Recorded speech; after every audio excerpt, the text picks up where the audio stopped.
এখন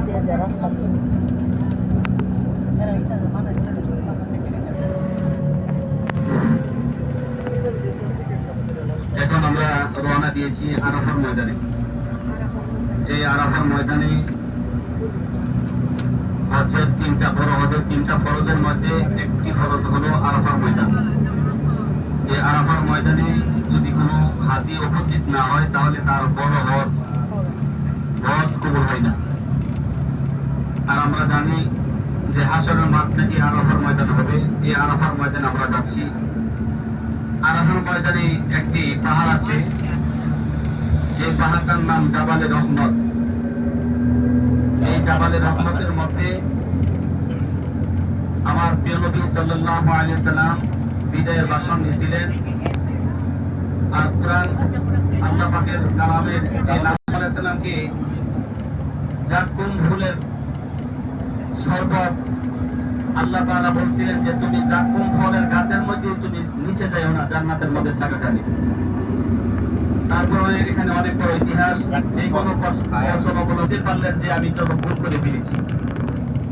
এই আদম আলাইহিস সালাম জাবালে রহমতের মধ্যে 350 বছর কাঁদছিলেন আল্লাহর কাছে, রব্বানা যালামনা আনফুসানা ওয়া ইল্লাম তাগফির লানা ওয়া তারহামনা লানাকুনান্না মিনাল খাসিরিন।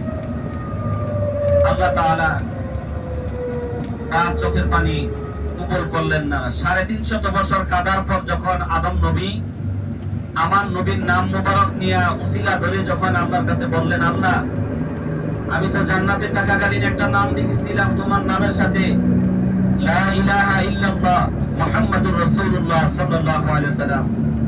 আয় আল্লাহ, এ তোমার বন্ধুর নাম মুবারকের খাতিরে, মনে হয় তোমার বন্ধু হবে, প্রিয় বন্ধু হবে, তোমার বন্ধুর নাম মুবারকের খাতিরে তুমি আমার ভুলটা ক্ষমা করে দাও। বলেন না সুবহানাল্লাহ।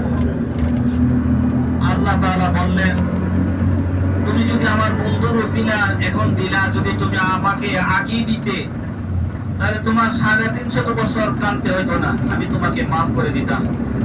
যাও, আজকে তুমি 350 বছর কাঁদার পর যখন আমার বন্ধুর নাম মোবারকের ওসিলা ধরলা, আমি আমার প্রিয় হাবিবের ওসিলাই তোমাকে আমি মাফ করে দিলাম। বলেন না সুবহানাল্লাহ।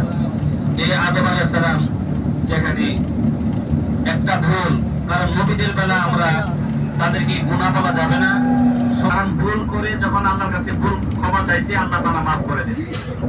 আবার দেখবেন কিছু কিছু মানুষ ভুল করে, সে বুঝতে পারছে আমি এটা ভুল করেছি, তারপরে ভুলের মধ্যে অটল থাকে। উলামায়ে কেরামগণ বলেন এটা শয়তানের লক্ষণ। তো এটা মনে রাখবেন যে আপনি একজন ঈমানদার হইতে হলে যদি আমি ভুল করেই ফেলে, একটা গুনাহ করেই ফেলি, আল্লাহ তাআলার কাছে আমার সাথে সাথে তওবা করতে হবে, না হয়তো আল্লাহর কাছে আমার ক্ষমা চাইতে হবে। আল্লাহ তাআলা আমাদেরকে মাফ করে দেবেন।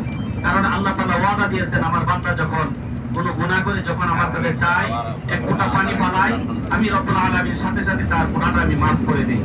আবার কিছু কিছু বান্দা গুনাহ করে রাত্রে, দিনের বেলা এটা আবার বারবার পাওয়ার জন্য আবার প্রকাশ করে, এটা করলে আল্লাহ তাআলা মাফ করবেন না, তওবা করলে এটা মাফ করবেন না।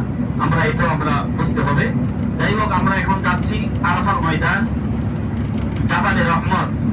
জাবালে রহমতের মধ্যে এই আদম আলাইহিস সালাম 350 বছর কাদার পর আল্লাহ তাআলা মাফ করে দিয়েছিলেন। এই জাবালে রহমতের পাহাড়টা আমরা দেখব। তারপরে আমার প্রিয় নবী সাল্লাল্লাহু আলাইহি সাল্লাম এই কোরআনের যে শেষ আয়াত নাজিল হয়েছিলেন, শেষ যে বিদায় ভাষণ দিয়েছিলেন, এই ভাষণ ওই জাবালে রহমতের মধ্যে আমার নবী দিয়েছিলেন। এই জাবালে রহমতের পাহাড়টা আমরা এখন দেখব ইনশাআল্লাহ। এখন আমরা যাচ্ছি জাবালে রহমতের মধ্যে।